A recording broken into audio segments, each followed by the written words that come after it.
తెలుగు సంస్కృతి సాంప్రదాయాలు ఎంతో గొప్పవి. దేశ విదేశాలకు కూడా విస్తరించాయి. ముఖ్యంగా పండుగలు పర్వదినాల్లో తెలుగువారి ఆచార వ్యవహారాలు ఎంతో ఆసక్తికరంగా ఉంటాయి. మన పండుగల్లో సంక్రాంతి పండుగకు విశేషమైన ప్రాధాన్యత ఉంది. తెలుగు సంస్కృతి సంప్రదాయాలను ప్రతిబింబించే ఈ పండుగను కోనసీమలో ఎంతో ఘనంగా నిర్వహిస్తారు. పండుగ వేడుకల్లో భాగంగా నిర్వహించే ప్రబల ఉత్సవాలకు ఎంతో ప్రత్యేక గుర్తింపు ఉంది. ఈ ప్రాంతం ఈ వేడుకల గురించి తెలుసుకుందాం రండి.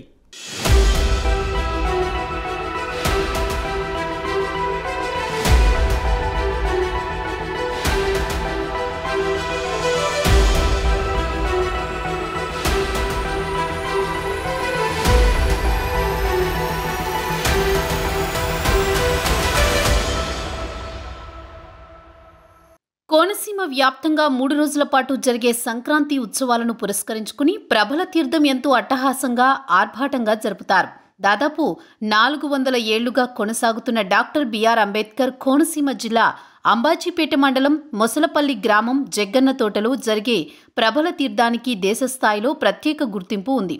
ఈ తీర్థానికి తరలివచ్చే ప్రభలు ఎగువ ఉన్న కౌశికగా పేరొందిన కాలువని దాటి వస్తున్న తీరు చూసి భక్తులు గగురుపాటుకు గురవుతారు. మకర సంక్రాంతి తర్వాత వచ్చే ఉత్తరాయణ కాలంలో ప్రభలను ఊరి పొలిమేరలు దాటిస్తే మంచిదని ప్రజల ప్రగాఢ విశ్వాసం.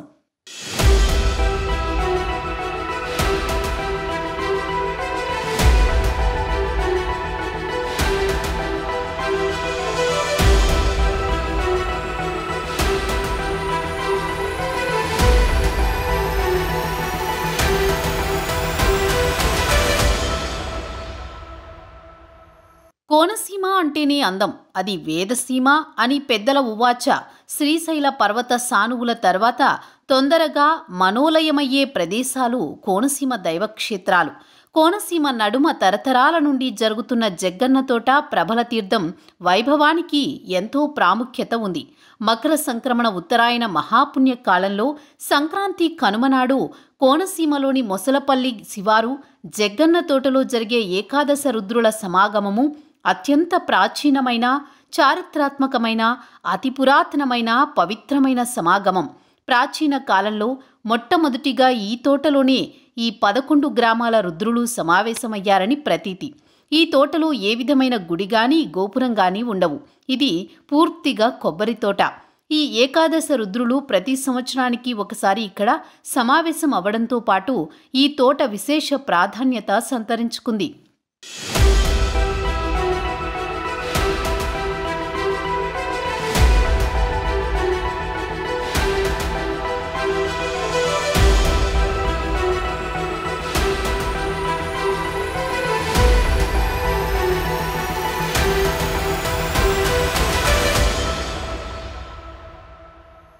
ఇది ఏకాదశ రుద్రుల కొలువు.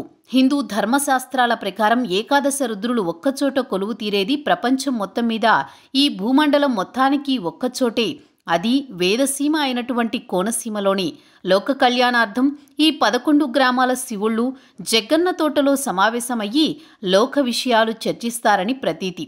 సుమారు 400 సంవత్సరాల క్రితం నుండి ఈ సంప్రదాయం ఉందని, తీవ్రమైన పరిస్థితులు వచ్చిన 17వ శతాబ్దంలో ఈ 11 గ్రామాల రుద్రులు ఈ తోటలోనే సమావేశమయ్యి లోకరక్షణ గావించారని ప్రతీతి.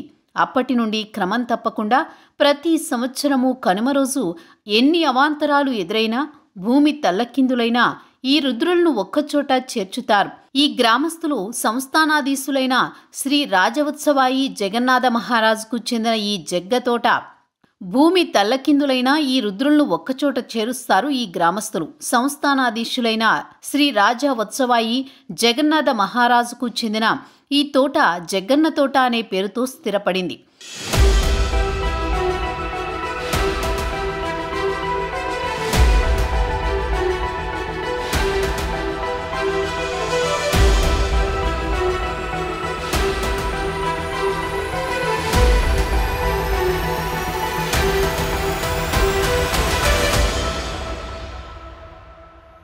అయితే ఈ ఏకాదశ రుద్రులు కొలువైన గ్రామాలు అంబాజీపేట మండలంలోని వ్యాఘ్రేశ్వరం, శ్రీ వ్యాఘ్రేశ్వర స్వామి, బాలా త్రిపుర సుందరి పుల్లేటికుర్రు, అభినవ వ్యాఘ్రేశ్వర స్వామి, బాలా త్రిపుర సుందరి మొసలపల్లి, మధుమానంత భోగేశ్వర స్వామి, గంగలకుర్రు చెన్నమల్లేశ్వరుడు, గంగలకుర్రు, అగ్రహారం వీరేశ్వరుడు, పెదపూడి మేనకేశ్వరుడు, ఇరుసుమండ ఆనందరామేశ్వరుడు, వక్కలంక విశ్వేశ్వరుడు, నేదునూరు చెన్నమల్లేశ్వరుడు, ముక్కామల రాఘవేశ్వరుడు, పాలగుమ్మి చెన్నమల్లేశ్వరుడు ఈ స్వామివార్లను ప్రభలపై అలంకరించి మేళతాళాలతో, మంగళవాయిద్యాలతో, భాజా భజంత్రీలతో శరభా శరభా హరహర మహాదేవ అంటూ ఆయా గ్రామాల నుంచి వీరిని మోస్తూ ఈ తోటకు తీసుకువస్తారు.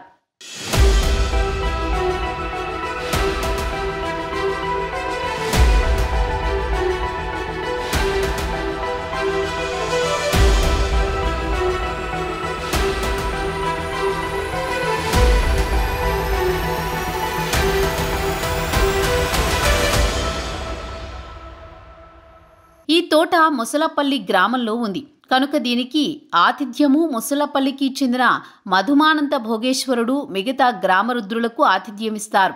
ఈ రుద్రుడు అన్ని ప్రభల కన్నా ముందే తోటకు చేరుకుని అందరూ రుద్రులు తిరిగి వెళ్లిన తర్వాత వెళ్లడం ఆనవాయితీ.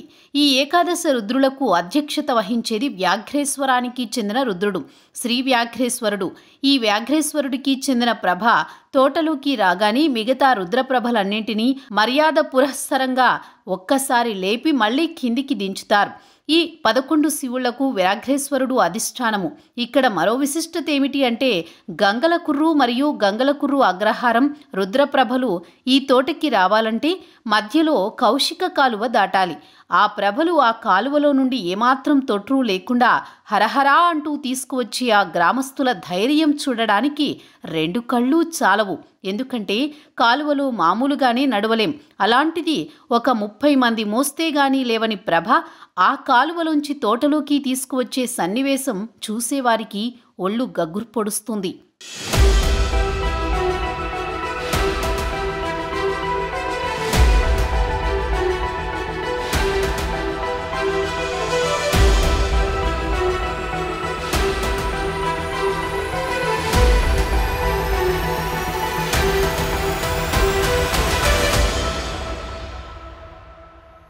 ఇక ఆ కాలువలోకి వచ్చే ముందు ఒక వరి చేనుని ఆ ప్రభలు దాటవలసి వస్తుంది. ఆ చేనుని తొక్కుతూ పంటను తొక్కుతూ వచ్చిన రైతులు బాధపడక సాక్షాత్తు ఆ పరమేశ్వరుడు తమ చేలగుండా వెళ్లడం పూర్వజన్మ సుకృతంగా భావిస్తారు. ఈ తీర్థంను దర్శించడానికి ప్రపంచవ్యాప్తంగా స్థిరపడిన కోనసీమ ప్రజలేగాక దేశ విదేశీయులు వచ్చి దర్శించి తరిస్తారు. 11 గ్రామాల నుండి ప్రభలను తీసుకువచ్చే రహదారుల్లో గట్టి పోలీస్ బందోబస్తు ఏర్పాటు చేశారు. ఎక్కడా ఎలాంటి అవాంఛనీయ సంఘటనలు జరగకుండా తగు జాగ్రత్త చర్యలు తీసుకున్నట్లు అధికారులు చెబుతున్నారు.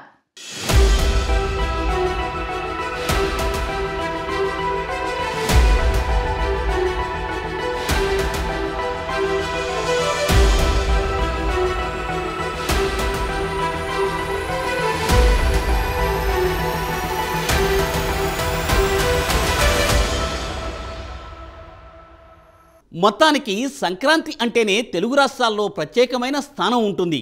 అలాంటి పండుగ సమయంలో గోదావరి జిల్లాల్లో ముఖ్యంగా ఎంతో ఆహ్లాదకరమైన కోనసీమలో జరిగే విశిష్టమైన ప్రభల తీర్థానికి ప్రత్యేక ఏర్పాట్లతో కనువిందు చేస్తున్నారు. చూద్దాం రండి.